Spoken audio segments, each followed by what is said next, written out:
समय समय पर वीडियो ऑडियो देने के बावजूद एक भी एसपी, एक भी डीआईजी, आईजी ने एक प्रतिक्रिया तक नहीं दी, तो इसका मतलब साफ है कि वो श्रद्धांजलि देने आएंगे। किसी के गैंगवार से लेना देना है।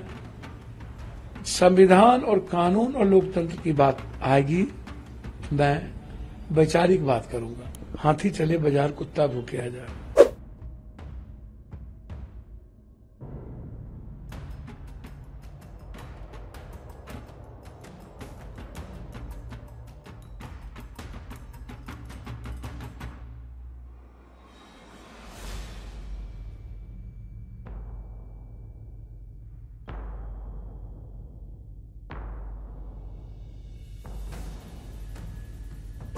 देखिए, सलमान खान की बात नहीं है या बाबा सिद्दीकी की बात नहीं है, ना किसी गैंग की बात है।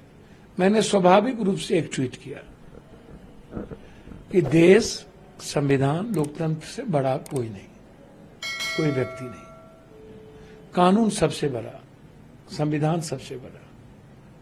उससे बड़ा यदि कोई भी सरकार किसी को बनाता है तो वो गलत है।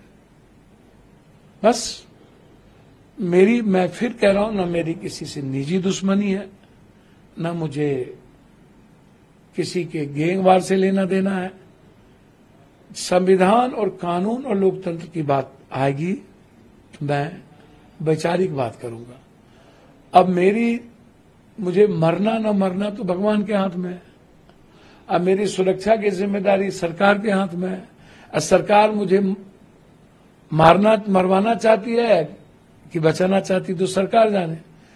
इतने समय समय पर वीडियो ऑडियो देने के बावजूद एक भी एसपी, एक भी डीआईजी, आईजी ने एक प्रतिक्रिया तक नहीं दी, तो इसका मतलब साफ है कि वो श्रद्धांजलि देने आएंगे। अब मेरी सुरक्षा की जिम्मेदारी सरकार जाने। क्या होगा, दायित्व तो सरकार की है। मैंने तो डीजी साहब से कही, मैं आईजी से कहा, मैं सीएम साहब से कई बार मिलने का प्रयास किया, नीतीश बाबू से। मैं उनके चीफ सेक्रेटरी से बातचीत की सुरक्षा को लेकर के। जिन लोगों को कोई सुरक्षा की जिम्मेदारी नहीं है, दायित्व नहीं है, जो सत्ता के साथ रहेंगे, जिनको सुरक्षा का कोई मतलब नहीं, उनको ये लोग जेट देंगे, सब कुछ देंगे, बाबा को देंगे, सबको देंगे। लेकिन जो व्यक्ति लगातार, जिस व्यक्ति को एक ट्वीट के कारण, मुझे नहीं पता कौन है क्या है, जो लोग धमकी देते हैं। मैंने समय समय पर डीजी साहब को, 4 एसपी को मैंने वो बात बता दी, कह दिया। मुझे लगा इसको ओपन करने की कोई जरूरत नहीं है, हाय तौबा मचाने की जरूरत नहीं है। और इतनी धमकी के बावजूद मैं बम्बई गया था। मैं सलमान जी से मिला, बात की मैंने। उस दिन रात में डिनर था मेरा। मैं बाबा सिद्दीकी के परिवार से मिला, फिर हम आए। तो ये सामाजिक जीवन में, पारिवारिक जीवन में व्यक्तिगत काम है, वो हर व्यक्ति को करना चाहिए। दुख के घड़ी में रहना चाहिए। तो हम तो नहीं डरे, हम तो अपना काम कर रहे हैं। हम बम्बई भी गए, हम अपनी जिम्मेदारी का निर्वहन भी कर रहे हैं। कल बिहार में जो घटना घटित हो रही है, वहां भी जा रहे हैं। तो हमने तो पूर्णिया में भी, Purnia SP, Katihar SP, Madhepura SP, IG, DG, हमें जब खबर मिली इस नंबर से लोग आए हुए हैं विभिन्न जगहों पर, हमने नंबर तक दिया। हमने आईजी से 2-2 बार बातचीत की। तब सत्ता में नहीं हूं इसके लिए हमें मर जाना चाहिए, या इनकी सुरक्षा की जिम्मेदारी नहीं है। मुख्यमंत्री जी सत्ता वाले लोगों को समय देंगे, गैर सत्ता वाले से मिलेंगे भी नहीं। तो कम से कम बिहार सरकार इतना बेशरम तो ना हो कि आप, और भारत सरकार से, गृह मंत्री जी से भी मैंने बातचीत की। क्या मैं लेटर लिखा गृह मंत्रालय को? मैं बातचीत तक किया था सुरक्षा को लिए।